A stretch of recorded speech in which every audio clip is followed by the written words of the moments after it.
ജയശങ്കർ ടെലിഫോണിലാണ്. ജയശങ്കർ, ഈ CPIയുടെ ജില്ലാ കൗൺസിലിൽ ഉയർന്ന ആവശ്യം മുഖ്യമന്ത്രിയുടെ ധാർഷ്ട്യം തെരഞ്ഞെടുപ്പ് പരാജയത്തിന് ഒരു കാരണമായി എന്നാണ്. മുഖ്യമന്ത്രി ഒരു തരത്തിലും സമ്മതിക്കുന്നില്ല, ഭരണപരാജയമല്ല. സഭയിലടക്കം പറഞ്ഞത് മോദി സർക്കാരിനെതിരായ വികാരം കേരളത്തിൽ പ്രതിഫലിച്ചു എന്നാണ്. അദ്ദേഹം മറ്റൊരു കാര്യം ചൂണ്ടിക്കാണിക്കുന്നത്, മറ്റ് സ്ഥലങ്ങളിലെ മുഖ്യമന്ത്രിമാർ മാറുന്നില്ലല്ലോ തെരഞ്ഞെടുപ്പ് തോൽവിയുടെ പശ്ചാത്തലത്തിൽ, പിന്നെ താനെന്തിന് മാറണം, രാജിവെക്കുന്ന പ്രശ്നമേ ഇല്ല എന്നാണ് പറയുന്നത്. ഇങ്ങനെ ഈ സംവിധാനത്തിന് എത്ര നാൾ മുന്നോട്ട് പോകാൻ കഴിയും? അല്ല, അദ്ദേഹം രാജിവെക്കണം എന്ന് നമുക്കാർക്കും പറയാൻ പറ്റുകയില്ല. അദ്ദേഹത്തിന് 5 കൊല്ലത്തെ മാൻഡേറ്റ് കേരളത്തിലെ ജനങ്ങൾ കൊടുത്തിട്ടുണ്ട്. അത് 5 കൊല്ലത്തെ മാൻഡേറ്റ് കഴിഞ്ഞ് പിന്നെ ഒരു 5 കൊല്ലം കൂടി കൊടുത്തിട്ടുണ്ട്. ആദ്യത്തെ മാൻഡേറ്റ് VS അച്യുതാനന്ദനുള്ളതായിരുന്നു എന്ന് വേണമെങ്കിൽ പറയാം. പക്ഷെ രണ്ടാമത്തേത് പിണറായി വിജയനുള്ള മാൻഡേറ്റ് തന്നെയാണ്. അദ്ദേഹത്തിന്റെ പാർട്ടിക്ക്, അദ്ദേഹത്തിന്റെ മുന്നണിക്ക് കൊടുത്തിട്ടുള്ള മാൻഡേറ്റാണ്. അപ്പൊ 5 കൊല്ലം ഇത് സഹിക്കാൻ ഞാനും നിങ്ങളും ഈ നാട്ടിലെ നികുതിദായകരും അല്ലാത്തവരുമായ ജനങ്ങൾ ബാധ്യസ്ഥരാണ്. അത് ഇവർക്ക് വോട്ട് ചെയ്ത് ജയിപ്പിച്ച ജനങ്ങൾക്ക് ന്യായമായൊരു ശിക്ഷയുമാണ്. അതുകൊണ്ട് അദ്ദേഹം മാറണ്ട എന്നാണ് എൻ്റെ അഭിപ്രായം. കാരണം ജനങ്ങൾ ചെയ്ത തെറ്റിന്റെ അവരെ അനുഭവിക്കണം. അദ്ദേഹം മാറണം എന്നുള്ള അഭിപ്രായം എനിക്കില്ല. അദ്ദേഹം തുടരണമെന്നാണ് ഞാൻ വ്യക്തിപരമായിട്ട് ആഗ്രഹിക്കുന്നത്. പ്രതിപക്ഷ പാർട്ടികൾ ഏതാണ്ട് ആ രീതിയിലാണ് ആഗ്രഹിക്കുന്നത് എനിക്ക് തോന്നുന്നു. കാരണം കുറച്ച് കൊള്ളാവുന്ന ആരെങ്കിലും ഈ സ്ഥാനത്ത് വരികയും ഭരണം നേരം വഴിക്ക് കൊണ്ടുപോവുകയും ജനങ്ങളോട് ആ ധാർഷ്ട്യത്തോടുകൂടി അല്ലാതെ കുറച്ച് സമഭാവനയോടുകൂടി പണ്ട് നായനാരും മറ്റുമൊക്കെ ചേരുന്ന പോലെ പെരുമാറുകയും ചെയ്താൽ ഈ സർക്കാരിന്റെ പ്രതിച്ഛായ മെച്ചപ്പെടാനും ഒരുപക്ഷെ 2 കൊല്ലം കഴിഞ്ഞ് ഒരിക്കൽ കൂടി ഇനി ജയിക്കാനല്ലെങ്കിലും മാന്യമായിട്ട് പരാജയപ്പെടാനെങ്കിലും ഉള്ള ഒരു സാഹചര്യം ഉണ്ടാവും. അപ്പൊ അതുകൊണ്ട് അദ്ദേഹം രാജിവെക്കണം എന്നുള്ള ആവശ്യമൊക്കെ തൽപര കക്ഷികളുടെ കുപ്രചരണം മാത്രമാണ്. അദ്ദേഹം തുടരണം എന്നാണ് എനിക്ക് തോന്നുന്നത്. ഈ CPIയുടെ ജില്ലാ കൗൺസിലിൽ ഇങ്ങനൊരു അഭിപ്രായം ഉയർന്നു എന്ന് പറയുന്നു. അത് സ്വാഭാവികമായിട്ടും ഈ പരാജയം ഉണ്ടായി കഴിയുമ്പോൾ അതിന്റെ ഉത്തരവാദിത്വം ആരെങ്കിലും മേൽ കെട്ടിവെക്കണമല്ലോ. ഒരാളതിന്റെ പഴി കേൾക്കേണ്ടതായിട്ട് വരും. ഇവിടെ അത് മുഖ്യമന്ത്രിയാണ് എന്നുള്ളതാണ് അതിൻ്റെ ഒരു സവിശേഷത. ഇത് കേന്ദ്രത്തിലേക്കുള്ള തെരഞ്ഞെടുപ്പാണ്. കോൺഗ്രസും BJPയും തമ്മിലാണ് ശരിക്കുള്ള മത്സരം. ഇപ്പൊ തിരുവനന്തപുരത്തും അങ്ങനെയാണ് സംഭവിച്ചത്.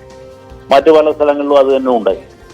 അപ്പൊ ഈ 2 പ്രബല ശക്തികൾക്കിടയിൽ ഇടതുപക്ഷത്തിന് വലിയൊരു റോളില്ല എന്ന് കേരളത്തിലെ വലിയൊരു വിഭാഗം ജനങ്ങൾ വിശ്വസിച്ചു. അതൊരു കാരണമാണ്. അതുകൊണ്ടാണ് രാജ്യത്ത് മറ്റൊരു സ്ഥലത്തും ഇല്ലാത്ത അത്ര വലിയ വിജയം കോൺഗ്രസിന് കേരളത്തിലുണ്ടായത്.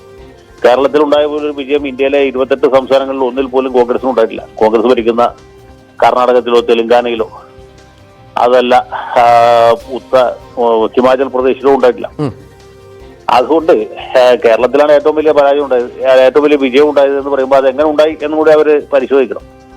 കോൺഗ്രസിന് ഭേദപ്പെട്ട സ്ഥാനാർത്ഥികളുണ്ടായിരുന്നു. അവർ നേരത്തെ തന്നെ പ്രചരണം ആരംഭിച്ചു എന്നുള്ള ഒരു ഘടകമാണ്. പക്ഷെ അതിനേക്കാൾ ഉപരി ഈ സർക്കാരിനോടുള്ള വലിയൊരു വിപ്രതിപത്തി ജനങ്ങളുടെ ഇടയിലുണ്ടായിരുന്നു. ഭരണവിരുദ്ധ വികാരം സാധാരണ ഇതിൽ നിയമസഭാ തെരഞ്ഞെടുപ്പിലാണ് പ്രതിഫലിക്കുന്നത്, ദേശീയ പാർലമെന്റ് തെരഞ്ഞെടുപ്പിലല്ല. കഴിഞ്ഞ തവണ 2019 ഇതുപോലെ തെരഞ്ഞെടുപ്പ് നടന്നപ്പോൾ ശബരിമല പോലെ വൈകാരികമായിട്ടുള്ള വിഷയങ്ങളുണ്ടായിരുന്നു.